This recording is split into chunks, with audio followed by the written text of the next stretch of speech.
Hello, student. Open your book 60, page 60, Unit 5, Creativity. Speaking, asking and giving permission. Сәлем. Бүгінгі өтетін тақырып бізде спикингке байланысты берілген көп тапсырмалар. Бұнда аудио және видео тапсырмалары берілген, сөйлеу дағдысын дамыту мақсатында берілген бет бұл тапсырмалар.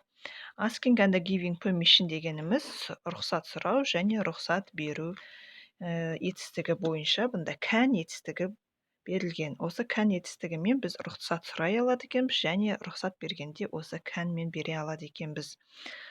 Бұл жерде unfortunately I haven't any video and the audio. That's why I did only exercise number 4 and 7. Менде аудио-видео болмағандықтан 4-ші және 7-ші тапсырмаларды ғана орындадым. Бұл жерде анасымен және әкесімен conversation болады.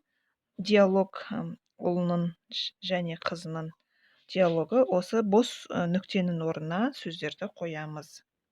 Exercise 4. Hi dad, can I go to the cinema with Bella this evening? Сәлем әке, бүгін кешке мен Белламен киноға барсам бола ма? No, sorry, I am afraid you can't. Кешір, бара алмайсың. Why not? Неге? Because your uncle and aunt are here this evening. Себебі сенің апайың мен ағаң туысқан бүгін кешке келеді. Can we go on Saturday then, please? Бүгін емес, кешіріңдер балалар.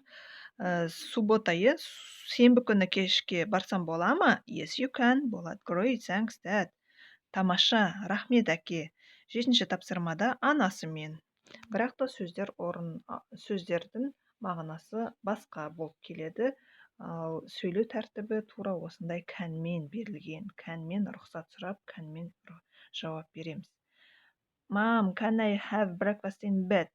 Анашым, таңғы асты төсекте жесем бола ма? No, sorry, I'm afraid you can't. Кешір, болмайды. Mom, can you borrow 10 shilling? Mom, анашым, маған 10 шиллинг бере аласың ба? Yes, you can buy new trainers and wear your new trainers to school. Сен жаңадан кроссовкалар ал және оны мектепке киіп бар. Mom, can I go swimming on Sunday afternoon? Анашым, жексенбі күні түстен кейін мен жүзуге барсам бола ма? Yes, you can. Болады. Great, thanks, mom. Тамаша, рахмет, анашым. Бұнда көріп тұрғандарындай can етістігімен, модальдық етістігімен біз рұқсат сұрап және де оған рұқсат бере алады екенбіз. Осыған басты назар аударамыз. Және де келесі жолы өздерін сөйлеген кезде рұқсат сұрағыларың келгенде осы canді қолдануға болады. Осы шақта бірақтық. Осымен сабағымыз аяқталды. Басқа да оқушылармен бөлісіп қойыңдар. Және де лайк қойып, маған тіркелуді ұмытпаңдар. Қош сау болыңдар.